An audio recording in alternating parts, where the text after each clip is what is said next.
F B official میں ایک بار پھر سے خوش آمدید ناظرین، امید ہے کہ آپ کو اگلی ویڈیو پسند آئی ہوگی اور اس ویڈیو کو بھی بھرپور لائک اور شیئر کریں گے۔ افریقہ میں ایک بہت بڑا کریک دیکھا گیا ہے۔ یہ کریک کینیا، ایتھیوپیا اور تنزانیہ میں دیکھا گیا۔ ویڈیو فوٹیجز اور ڈرون شاٹس میں دیکھا گیا کہ پوری کی پوری کنٹریز کو ایک بہت بڑے کریک نے ڈیوائیڈ کر دیا ہے۔ اس کریک نے نہ روڈ دیکھے، نہ فصلیں، نہ گھر دیکھے، نہ شہر۔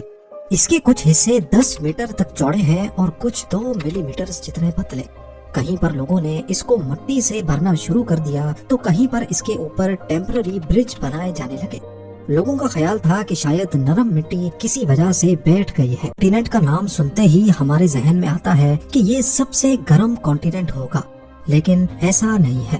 افریقہ کی لوکیشن ارتھ کے ٹھیک سینٹر میں آتی ہے، یعنی پرائم میریڈین اور ایکویٹر کی لائنز جہاں آپس میں ملتی ہیں، ٹھیک اسی جگہ پر افریقن کانٹیننٹ موجود ہے۔ اب کیونکہ ایکویٹر سورج سے زیادہ قریب ہے، اسی وجہ سے افریقہ سب سے گرم ترین کانٹیننٹ ہے۔ لیکن اگر ہائیسٹ ٹیمپریچر کی بات کی جائے تو وہ USA میں ریکارڈ کیا گیا تھا۔ افریقہ گرم ترین کانٹیننٹ ہے، لیکن اس کا مطلب یہ نہیں کہ افریقہ میں سردی نہیں پڑتی۔ یہاں عفران کے مقام پر -23 ڈگری سیلسیس ریکارڈ کیا جا چکا ہے۔ بات کی جائے رنگوں کی تو افریقن کانٹیننٹ یہاں بھی انوکھا منظر پیش کرتا ہے۔ نہ صرف رنگ بلکہ ہر معاملے میں افریقہ ایک طرف کافی ایکسٹریم ہے تو وہیں اس کا ہلکا مزاج بھی موجود ہے۔ مثال کے طور پہ دنیا کے 10 سب سے غریب ملک بھی افریقہ میں ہی موجود ہیں، اور انہی کی وجہ سے افریقہ دنیا کا غریب ترین کانٹیننٹ کہلایا جاتا ہے۔ لیکن وہ افریقہ ہی ہے جہاں دنیا کے سب سے زیادہ قیمتی منرلز پائے جاتے ہیں۔ وہی افریقہ جو دنیا کا غریب ترین کانٹیننٹ ہے، یہاں پر گیبون کے کیپٹل لبریویل کو ایئر 2000 میں دنیا کا سب سے مہنگا ترین شہر ڈکلیئر کیا گیا تھا، پیرس، نیو یارک اور سنگاپور سے بھی مہنگا۔ یہ سب سننے کے بعد کافی عجیب سا لگتا ہے، لیکن افریقہ میں صومالیہ کا کیپٹل موگادیشو دنیا کا سب سے خطرناک شہر مانا جاتا ہے۔ افریقہ کی ٹوٹل پاپولیشن 1.5 ارب ہے، لیکن بدقسمتی سے یہاں کی 40% آبادی الٹریٹ ہے، یعنی نہ ان کو پڑھنا آتا ہے نہ ہی لکھنا۔ پر دوسری سائیڈ پہ دنیا کی سب سے پرانی یونیورسٹی بھی ویسٹ افریقہ میں ہی پائی جاتی ہے۔ مالی کے شہر ٹمبکٹو میں موجود یہ یونیورسٹی 800-900 سال پہلے بنی تھی، اور اپنے عروج پر اس میں 25,000 اسٹوڈنٹس پڑھتے تھے، جبکہ اس وقت یہاں کی ٹوٹل پاپولیشن ہی 1 لاکھ تھی۔ حیرانی کی بات ہے کہ دنیا میں سب سے زیادہ ٹوین برتھ ریٹ بھی افریقہ میں ہی پایا جاتا ہے۔ یہاں 1000 میں سے 50 برتھس ٹوین بیبیز کی ہوتی ہیں۔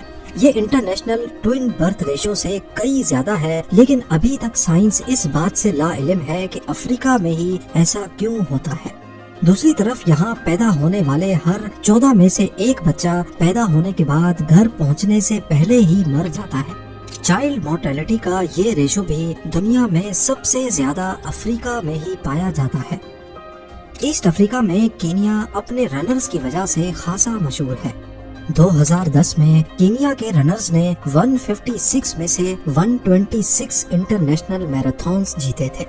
ان میں سے زیادہ تر چیمپئنز کلنجی نامی قبیلے سے تعلق رکھتے ہیں، پر سائنٹسٹ ابھی تک اس راز سے پردہ اٹھانے کی کوشش کر رہے ہیں کہ آخر اس قبیلے میں ایسی کون سی خاص بات ہے۔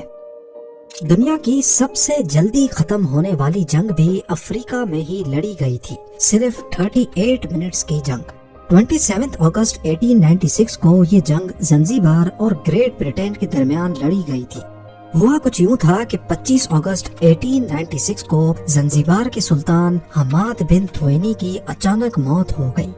ان کو ان کے ہی کزن خالد بن برگش نے زہر دے کر مارا اور زنزیبار کا نیا سلطان بن کر بیٹھ گیا۔ اس نئے سلطان کو جرمنی کی سپورٹ حاصل تھی، جبکہ برٹشرز چاہتے تھے کہ ان کی پسند کا نیا سلطان بنے۔ لہٰذا برٹش ملٹری نے نئے سلطان کو الٹیمیٹم دیا کہ وہ زنزیبار کے تخت کو صبح 9 بجے تک خالی کر دے۔ خالد بن برگش نے گریٹ برٹین کا حکم ماننے سے انکار کیا اور اپنے 2800 فوجی آئی لینڈ پر اپنے محل کے باہر کھڑے کر دیے۔ صبح 9 بجے جب الٹیمیٹم ختم ہوا تو برٹش رائل نیوی کی شپس نے آؤ دیکھا نتاؤ سلطان کے محل پہ گولوں کی بارش کر دی۔